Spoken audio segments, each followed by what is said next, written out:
नमस्कार दोस्तों, ये है भूत बंगला 76। भूत प्रेतों पिशाचों की रहस्यमयी दुनिया में एक बार फिर से आपका बहुत बहुत स्वागत है।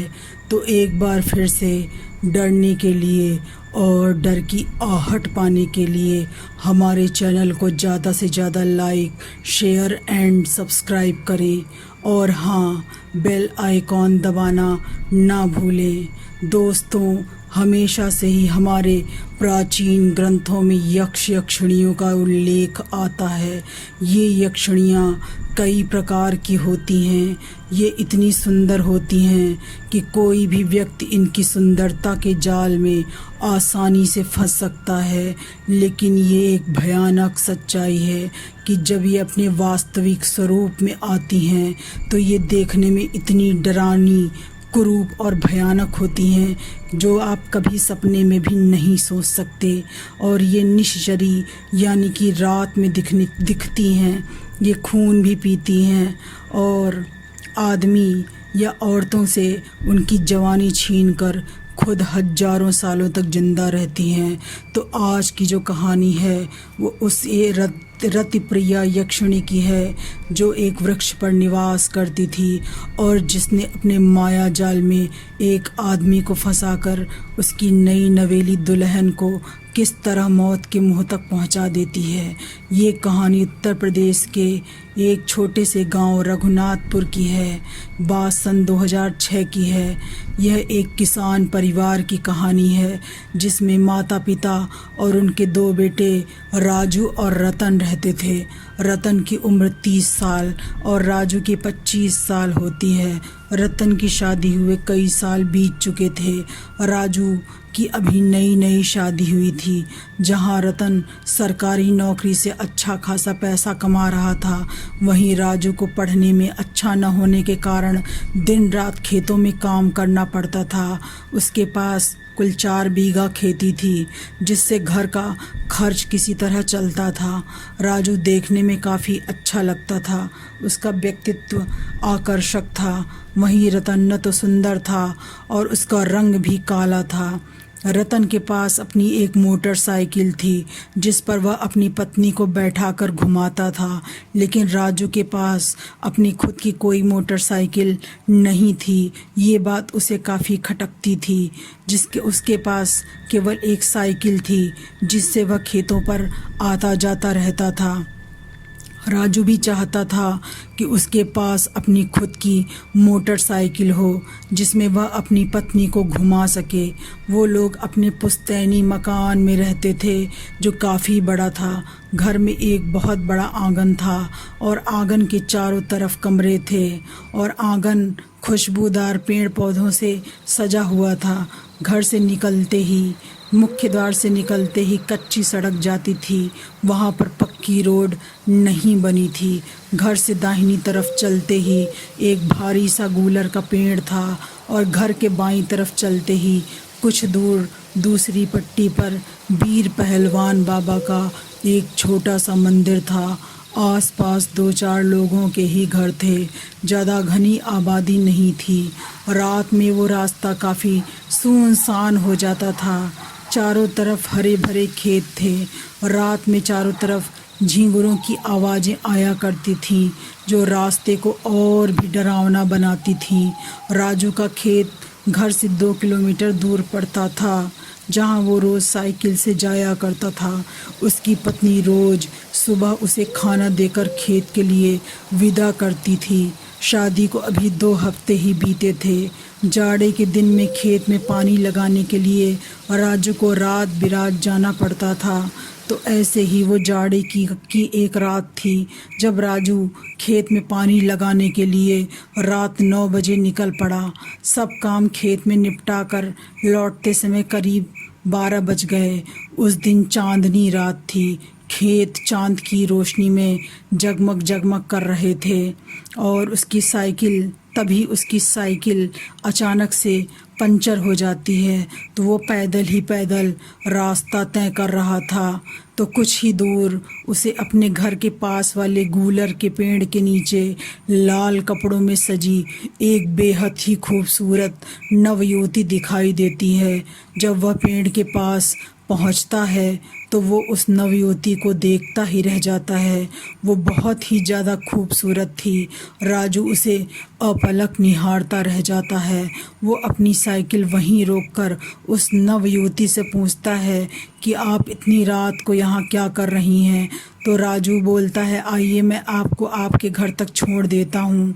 इस पर वह नवयुवती कुछ नहीं बोलती है, बस वो अपनी सुनहरी चूड़ियों से भरे हाथों को खनकाती है। राजू उसके आकर्षण के जाल में फंस जाता है।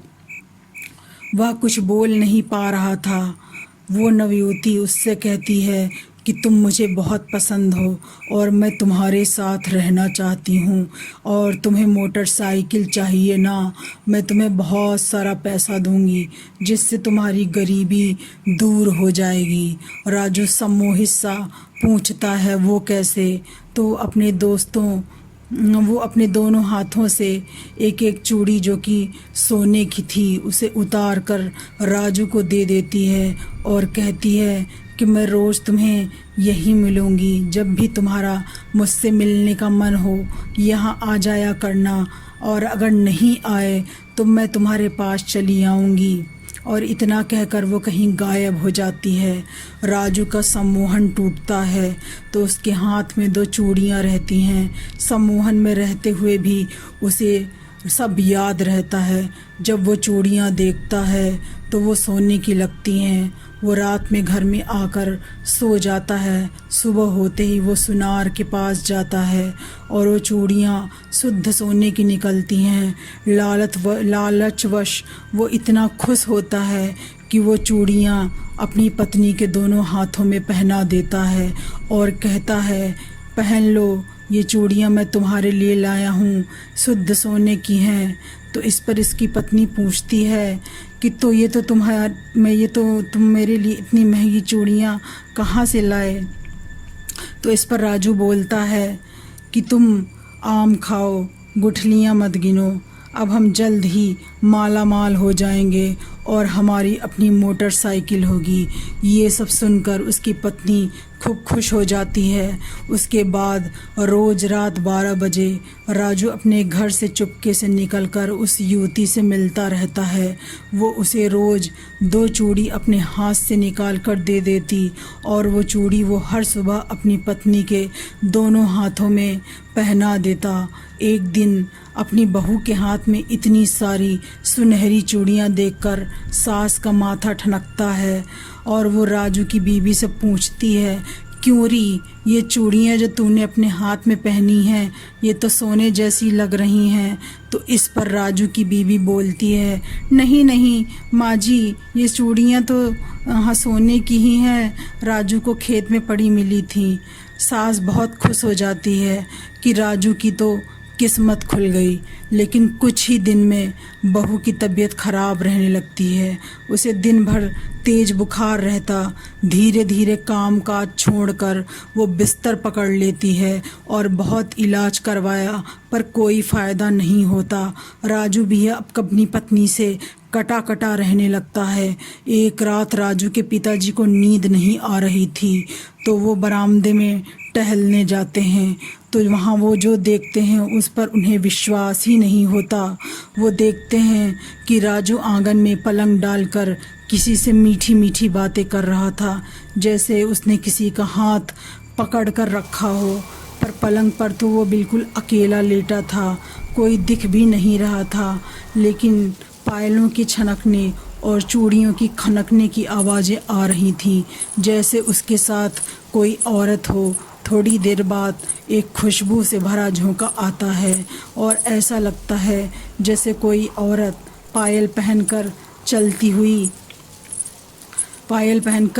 चलती हुई घर के बाहर के दरवाजे तक बढ़ी और दरवाज़ा एक झटके से खुलता है और अपने आप बंद हो जाता है।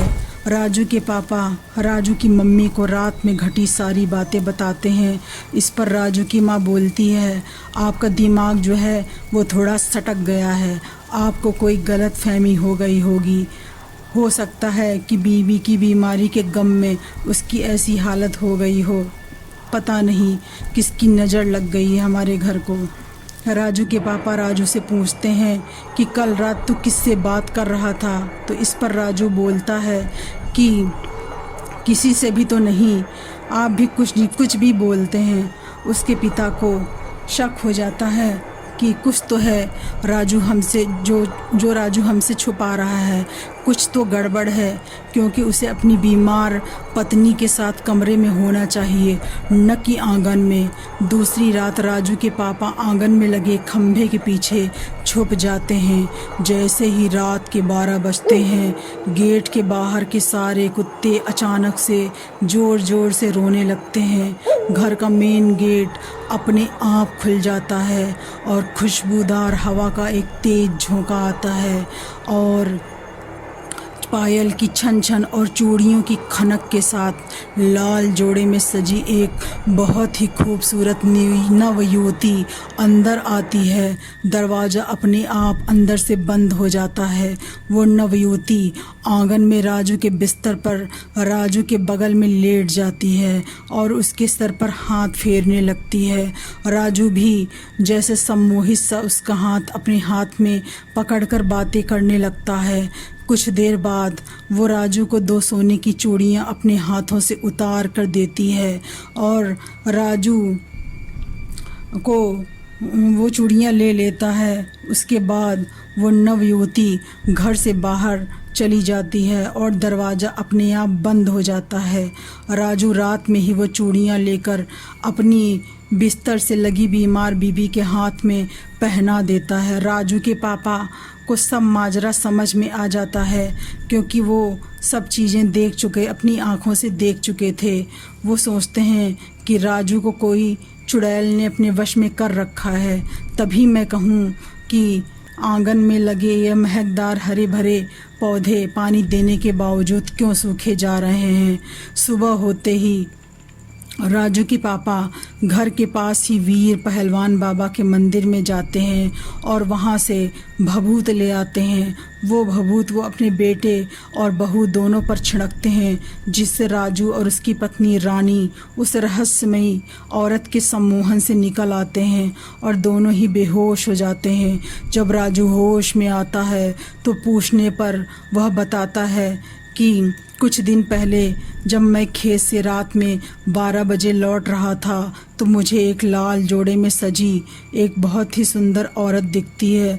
वो मुझसे कहती है कि मैं तुमसे प्यार करती हूँ और मुझे वो रोज़ 2 सोने की चूड़ियाँ दे जाती है और न चाहते हुए भी मैं वह चूड़ियाँ अपनी पत्नी रानी को पहना देता हूँ। पहली बार मैंने लालच में आकर उस औरत से वो चूड़ियाँ ले ली थी। मैं उसके सम्मोहन में था। वो एक चुड़ैल है जिसने तुझे और तेरी बीवी को वश में करके रखा है। राजू के पापा बोलते हैं, रात को तू अपनी होश में नहीं रहता, तेरी पत्नी उसी की वजह से बिस्तर से लग गई है। राजू के घर से करीब 1 किलोमीटर दूर बाबा की डीह नामक एक जगह पड़ती थी, जहाँ केवल सिद्ध तांत्रिकों का बसेरा था और वहाँ तांत्रिक अपनी साधनाओं के लिए आया जाया करते थे। वहाँ से राजू के पापा एक तांत्रिक को रात 8 बजे लेकर आते हैं। जैसे ही वो तांत्रिक घर में घुसता है तो कुछ देवी मंत्र पढ़ता है और बताता है कि तेरा बेटा राजू एक रति प्रिया यक्षिणी के वश में है और वो यक्षिणी राजू की पत्नी को मारकर राजू को पाना चाहती है। वो बहुत ही चालाक है। तांत्रिक कहता है, आज रात 12 बजे जैसे ही यक्षिणी घर में घुसेगी, मैं घर के बाहर आसपास ही छुपा रहूँगा और मुख्य द्वार पर अभिमंत्रित भभूत डाल दूँगा, जिससे वो आ तो जाएगी घर के अंदर लेकिन बाहर नहीं जा पाएगी और मैं बाहर से ही मुख्य द्वार को धागे से बांध दूँगा और पूरे घर को अभिमंत्रित कर दूँगा। रात को जैसे ही 12 बजते हैं वो यक्षिणी घर में प्रवेश करती है। जैसे ही वो घर के अंदर आती है, तांत्रिक मुख्य द्वार पर अभिमंत्रित सिंदूर और भभूत डाल देता है, जिससे वो यक्षिणी घर के बाहर नहीं भाग पाती। फिर तांत्रिक घर के अंदर प्रवेश करता है और राजू के बिस्तर पर लेटी हुई यक्षिणी पर अभिमंत्रित लौंग और सिंदूर फेंकता है। वैसे ही वो अपने असली भयानक वेश में आ जाती है। घर के सब लोग उसका भयानक चेहरा देखकर डर से कांपने लगते हैं। वो बहुत ही बदसूरत और डरावनी थी। तांत्रिक बोलता है, छोड़ दे राजू का पीछा, तू उसकी पत्नी को मारना चाहती है। तो वो बोलती, हाँ, मैं इसकी पत्नी को मारना चाहती हूँ और मैं राजू को किसी भी कीमत पर नहीं छोड़ूंगी, मैं उसको चाहती हूँ। तो इस पर तांत्रिक देवी का अभिमंत्रित जल उस भयानक यक्षिणी के ऊपर फेंकता है और पूछता है, कहाँ से आई है तू, बोल। वो दर्द से छटपटाने और कराहने लगती है और कहती है, मैं पास ही गूलर के पेड़ पर रहती हूँ। मैं पहले यहाँ से काफ़ी दूर एक दूसरे पेड़ पर निवास करती थी। एक दिन इस घर में शादी हो रही थी तो मैंने राजू को दूल्हा बना देखा और मैं उस पर मोहित हो गई और उसे पसंद करने लगी। मैं राजू की पत्नी को मारने के उद्देश्य से इस घर में घुसी थी। तो तांत्रिक पूछता है, वो चूड़ियाँ जो तू राजू को क्यों देती है, जिसे वो अपनी पत्नी को, बीबी को पहनाता है। तो वो भयानक आवाज़ में बोलती है कि उसकी पत्नी रानी ने जो सात चूड़ियाँ दोनों हाथों में पहनी हैं, उन चूड़ियों से उसकी उम्र 40 साल कम हो गई है या घट गई है। वो जल्द ही मरने वाली थी। तूने आकर मेरा काम बिगाड़ दिया, मैं तुझे छोड़ूंगी नहीं, तू मेरा कुछ नहीं बिगाड़ पाएगा। तांत्रिक राजू की माँ से रानी के हाथों से चूड़ियाँ उतारने का इशारा करता है। जैसे ही वो चूड़ियाँ रानी के हाथों से एक एक करके उतरती हैं, वो भयानक यक्षिणी बहुत तेज चीखती है और कहती है, अगर ये चूड़ियाँ उतरी तो मेरी उम्र 100 साल कम हो जाएगी और मैं और भी बूढ़ी हो जाऊंगी।